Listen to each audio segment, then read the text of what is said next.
नमस्कार. त्याचे आम्ही सेवक जन, सेवेकरिता झाले ज्ञान, तेथे अभाव धरिता पतन पाविजेल की.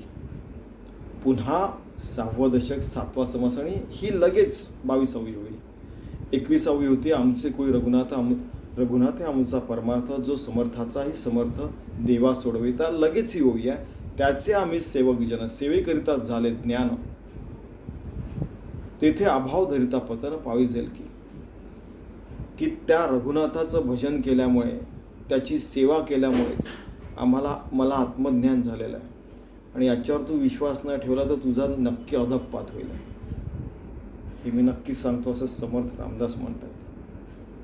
तर त्यामुळेच त्या अनंतकोटी ब्रह्मांड नायक प्रभू रामचंद्राचं आपण सतत पूजन करूया. हृदयाच्या प्रत्येक ठोक्याने, पल्स बीटने, श्वासागणी, डोळ्यांचे उघड झापेने, विचाराने, प्रत्येक कर्मामध्ये 24 तास 7ही दिवस आणि पूर्ण जन्मभर पूर्ण, जेणेकरून आपण योगी हो, भक्त हो.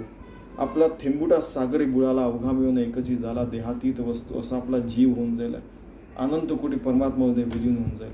आणि त्याच्याही पलीकडे असतं जीवन. तुम्हाला आधीच सांगितलं की आत्मज्ञानी व्यक्ती पण येतात त्यांच्यापेक्षा सिनियर लोकांना विचारायला.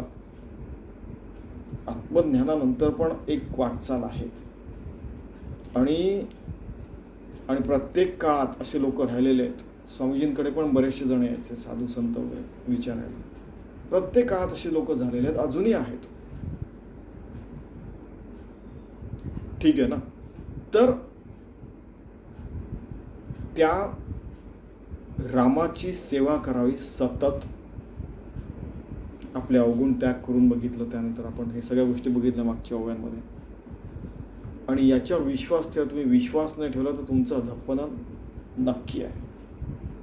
तर त्यामुळे विश्वास माहीत हो, विश्वास नाही. कबीरांनी पण तेच म्हटलं की सतत भगवंतावर विश्वास ठेवायचा. कितीही वाईट प्रसंग आला तरी आपल्याला माहिती आहे, आपल्याला वज्रपंजरू करून तो सांभाळायचा प्रयत्न करतो. वज्रपंजरू की प्रत्येक वेळेला आपल्याला कवच देऊन वज्राचं सांभाळायचा प्रयत्न करतो. मृत्यू आला तरी आपल्याला मुक्ती देईल आणि आपल्याला आत्मज्ञानाकडे घेऊन जाईल. एवढा विश्वास पाहिजे. आणि त्या विश्वासातच आपण जगायला पाहिजे, असं ते म्हणतात. तर चला आपण असा विश्वास ठेवून 24 तास 7 दिवस सतत योगी होऊन भक्तून रामाची सेवा करूया, भगवंताची सेवा करू. एक सद्विचार, सद्वृत्ती, सत्प्रवृत्ती, सदाचार, विवेक बुद्धी घेऊन आपण सन्मार्गावर राहूया. आणि हेच जीवन आहे, याला जीवन म्हणतात. धन्यवाद.